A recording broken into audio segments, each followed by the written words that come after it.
Krásný den, milé maminky, hlásím se vám s nejčerstvější novinkou, kterou pro vás mám. A to jsou wafličkové deky, které jsem vymýšlela, respektive vytvářela s tím, že jsem chtěla prostě to nejlepší, co může být na pokožku pro dítě, a to je prostě 100% bavlna. Takže vlastně vrchní materiál je ze 100% bavlny a jsou počité 100% bavlným neboučným písem. No a když vám je přiblížím kousek blíž, abyste viděli tu takovou krásnou, elegantní strukturu, tak je to skvělá alternativa k čopánkům. Teplotně ty deky jsou v podstatě na stejno, takže je můžete využít na přechodové období.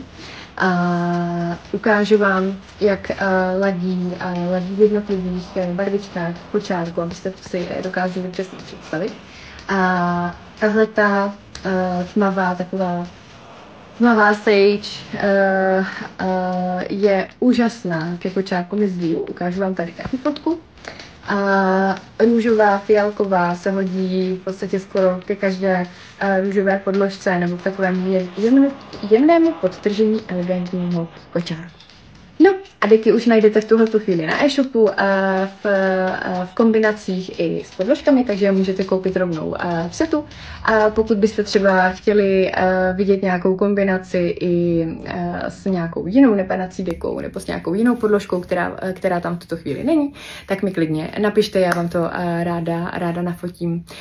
Odkaz najdete v popisku a já se na vás těším, mějte se krásně.